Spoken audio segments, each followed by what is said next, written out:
Donc, je m'a pas point de presse ça pour moi capable de fixer position et en tant que représentant élu légitime du secteur des droits humains au Conseil électoral provisoire. Donc, point de presse ça, c'est pour clarifier une question fondamentale, à savoir l'État semble que le Conseil présidentiel là a décidé de par lui-même remplacer le secteur droits humains dans le processus électoral.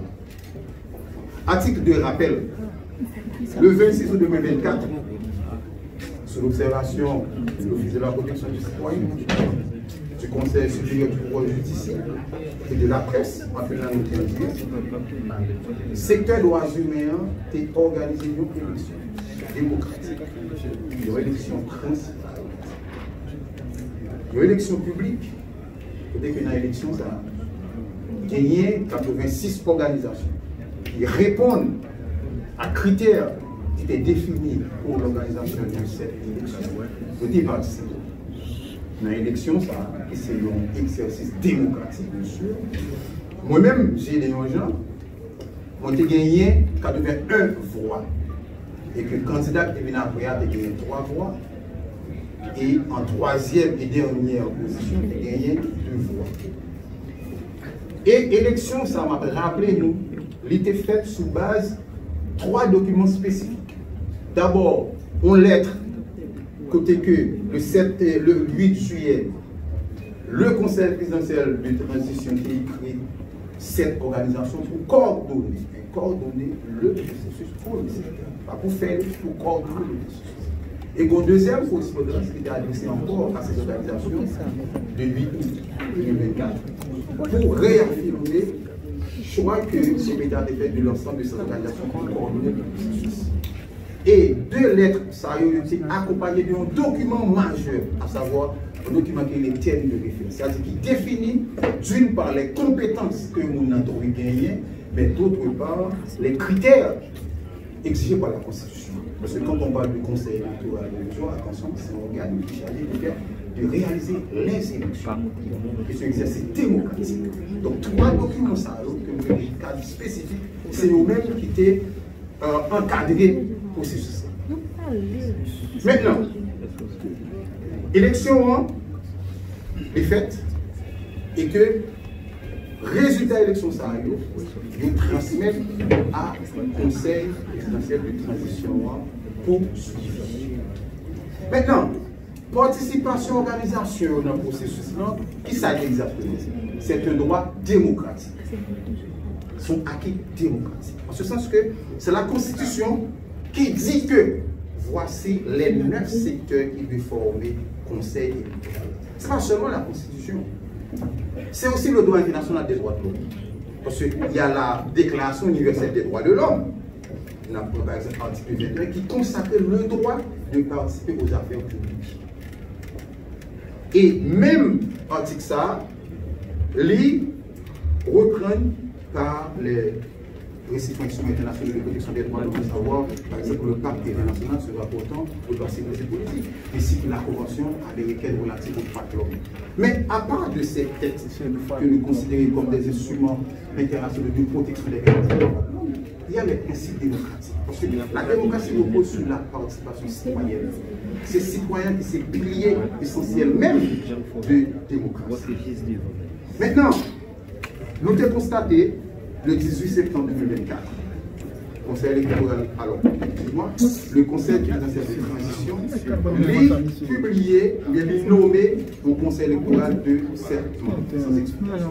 Alors, j'en oublie, donc on a dans la Constitution, elle dit, est consacré au Conseil électoral de 9 membres. Donc nous-mêmes, nous sommes dans l'observation, parce qu'il y a un ensemble d'organisations qui fait choix de nous, qui demandent nous pour nous représenter dans le processus-là. Donc nous-mêmes, nous avons fait un ensemble de revendications. Parce que l'ordre droit, c'est pour revendiquer. Et c'est reconnu en termes de plaidoyer, en termes de droit, c'est-à-dire pour revendiquer droit lorsque les violent. L'organisation de la justice a mené un ensemble de discours. Le mercredi 4 décembre 2024, donc CPTA, le Conseil présidentiel de transition, et le gouvernement ont décidé, selon ça la presse rapporté, parce que ce n'est pas encore officiel, ils ont décidé de remplacer, par eux-mêmes, ils ont décidé pour compter de force, remplacer le secteur droits humains par une dame qui s'appelle Magali Georges, qui est une figure connue de l'accord de Montana et qui sont syndicalistes. Moi-même, comme juriste, comme représentant du secteur droits humains, moi je dis si ça est vrai, si c'est vrai, mon précédent malheureux qui créé, et là qui va hypothéquer tout le processus. Et je vais faire les considérations que voici. Un monde qui t'a accepté et que bon secteur qui font l'élection, et puis, on est, 2-3 mondarello, font ça auparavant, et puis on t'a dit comme ça, pour remplacer le monde. Si tu acceptes ton bagage comme ça, tu peux même faire une discussion par nous. En conclusion, c'est même faire une conclusion.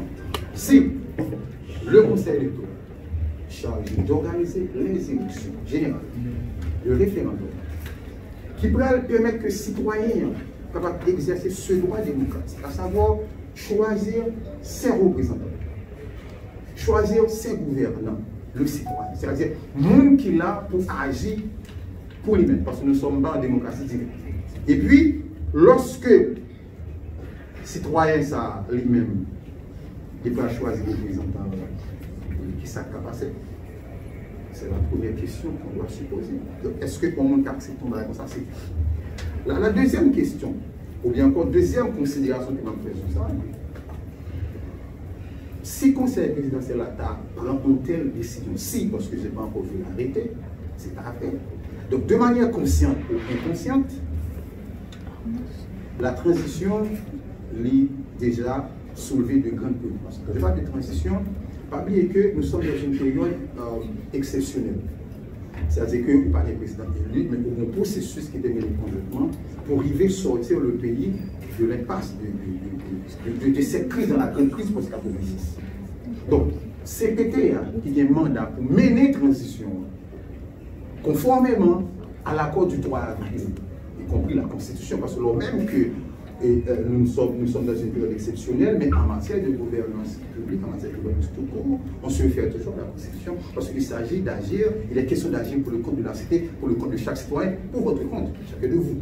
Donc, c'est peut-être ça qui mandaté pour mener une transition. Si c'est vrai, là, bon problème. Donc déjà, nous avons sa capacité. Ça veut dire que l'exercice que le citoyen va faire, vote ça que va l'exercer à vous-même, parce que c'est à travers ce vote, ce acte, ce droit que vous choisissez vos représentants. Donc si c'est peut-être arrivé à interférer, son bagage comme ça, de force de vos moyens, donc là, déjà, nous voyons que quel type d'élection que vous gagnez. Même conseil électoral provisoire, c'est-à-dire nous qui acceptons un bagage comme ça, si c'est vrai, nous avons tout dit ça pour la place. Donc, moi-même, ma préoccupation n'est pas concernée les politiques, c'est à nous décider. Parce que lorsqu'on va faire les élections, les partis politiques, on va bien pour nous, vous voyez, les candidats, c'est surtout l'approche institutionnelle. Donc c'est à eux de décider, est-ce que c'est un bon choix, est-ce que son comportement acceptable ou pas, est-ce que c'est démocratique. Mais moi-même, en tant que général défenseur des droits de l'homme, c'est le citoyen qui m'intéresse. Parce qu'en tant que défenseur des droits de l'homme, nous sommes là pour nous dénoncer les violations des droits de l'homme, c'est-à-dire un rapport de verticalité, lorsque l'État viole les droits des citoyens. Donc, citoyen, aujourd'hui, il faut commencer par revendiquer son droit, de participer à un processus qui est transparent, qui est démocratique, qui répond à l'homme démocratique. Les organisations de droits humains qui exercent les droits démocratiques, Jean Constitution dit là, Jean instruments internationaux relatifs aux droits de l'homme que moi évoqué au dit là, si vous acceptez ton bagage comme ça, bon, vous ne pouvez pas accepter le tout, c'est dit que vous ne pouvez pas reconnaître comme institution même. Donc, je crois que vous ne pouvez pas accepter ça, parce qu'en matière de démocratie, vous avez bien possibilité pour revendiquer droit, l'esprit droit violent. Et chaque citoyen doit être préoccupé pour une telle situation. Parce que lorsque nous avons un processus et que nous avons construit la démocratie, mais c'est le comportement qui va déterminer qui gens gouvernants et qui gens dirigeants pour la comporter.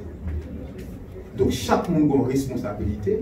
Non, ça, d'abord le CPT qui a le mandat, la mission de mener, de diriger la transition.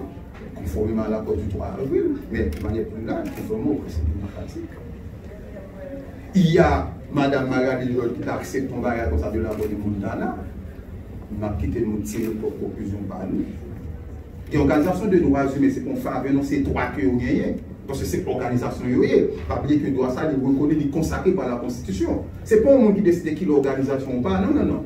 C'est le travail qui va reconnaissance sur l'organisation des droits humains. C'est la Constitution qui dit que vous avez le droit pour former, pour créer une association. C'est sur international qui va faire ça. C'est pas moi qui décide est-ce que vous avez une organisation ou pas. Moi, je ne peux pas décider. Je ne peux pas décider si on a une organisation ou pas. C'est eux-mêmes qui pour décider de par eux-mêmes. Donc, moi, je pense que moi-même, je ne peux pas dire plus que ça. C'est important que je clarifie la question, soit à travers surtout à travers des interrogations. Et moi, remercier toute organisation droits humains qui estime que nous sommes capables de représenter nous, aider nous à accompagner nous ces sociétés. Et tout le secteur, bien évidemment, le secteur politique, société civile, etc., la jeunesse, qui croit que nous sommes capables d'aider dans cette dynamique. Parce que la démocratie, c'est une construction. Ce n'est pas rétro au matin, on fait démocratie. La démocratie, ça se construit via l'engagement citoyen. Lorsque le citoyen s'engage, c'est là qu'on commence à construire la démocratie. Donc c'est pas moi qui peut agir pour vous, mais c'est lorsque vous-même vous agissez, ou conscient de responsabilité, de rôle, d'importance, de droit dans le système démocratique. Donc, moi je pense que, je dis, il était important pour moi de clarifier ça et que moi je dis merci à toute l'organisation de droits humains, à tout leur secteur qui estime que moi capable d'apporter une contribution pour eux dans le processus démocratique. Okay? Comme il y a des représentants d'organisations qui là, même si vous voulez, vous êtes capable de placer mots et vous voulez son opportunité que vous avez en tant qu'organisation, c'est voter et décider le candidat pour vous-même.